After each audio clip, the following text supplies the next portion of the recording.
Hello, we are in the Twintech bathroom, and I'm going to give you a tour of the technology we have in here.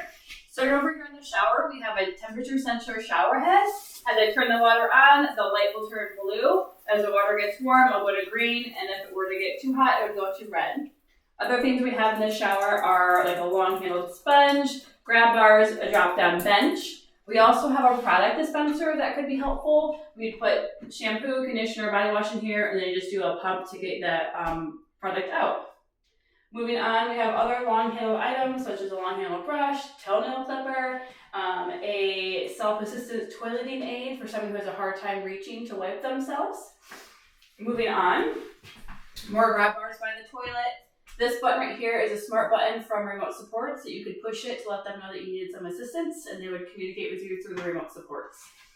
We have a Dignity lift. This is a electric lift chair for someone to get on and off the toilet. When it's plugged in the outlet, you push the button here, and it will lift the seat up or down to help somebody sit down or stand up. There's even a help button on there available if somebody needs some extra help. Over here is a smart scale that we can get biometric information back of, such as like your bone mass, your water, weight, to give you some extra information other than just your weight. We have a wheelchair accessible cutout right here to access the sink. We also have an automatic water faucet, automatic soap dispenser. Put my hand underneath it and soap would come out. This mirror is an LED light mirror. It also has an anti-fog option on there as well. Moving on, over here are some lower tech items that exist in the bathroom. This is a portable bidet that you can use on the go. Degree Deodorant came out with their own line of inclusive utensils, such as adaptive cap. This was a trial they had, so hopefully they'll make something like this again in the future.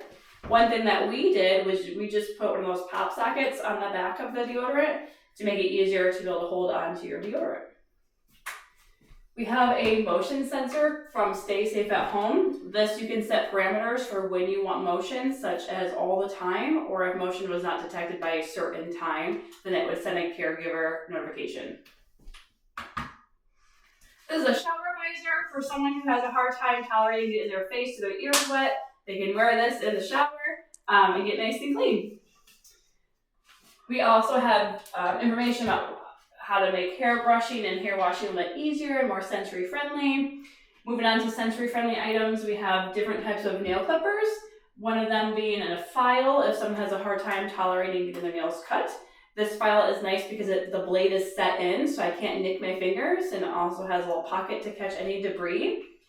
There's the little nipper. This is an automatic nail file or nail cutter. I put my nails right in there and I would push the button and it would cut my nail for me.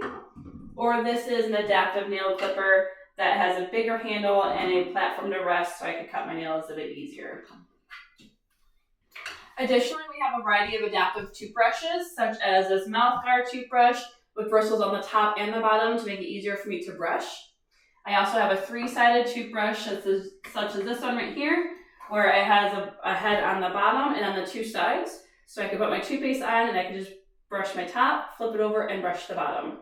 On here, we also have a universal cuff, so if someone has a hard time holding on to their toothbrush or their hair comb, I can put it in the back of my hand, and that way I can still brush without having to have the dexterity to hold on to my brush. The Hum is another toothbrush that we have. They are selling out of this product. There's a lot of other alternative options. This is a Bluetooth toothbrush that will go with an app to let you know how well you brush, what areas you miss, and how long you brushed for. If you have someone that you would like to get a mapping of their mouth and how thorough they were, but they can't tolerate an electric toothbrush, on this, it's called the Truth Brush. You would put this on a standard toothbrush, and then this little disc here also works through Bluetooth to pair to an app to let you know how thorough you were with brushing and what areas you missed. So here's an example on the box. Going along with toothbrushing, something you might want to consider is just an alternative toothpaste. So maybe the kind that they have are too spicy or they don't like the flavor. So always be open-minded to trying different types of brands or flavors that might be helpful. And then over here, we also have an automatic toothpaste dispenser. You would twist your toothpaste in the top right here, and then when you put your toothbrush in, you'd push it, and it would dispense the right amount of toothpaste every time. If you have someone that needs some extra supports, we have another visual schedule that's interactive that you can take it off, or we have one that's just on the wall that's more of like a visual checklist. Thank you.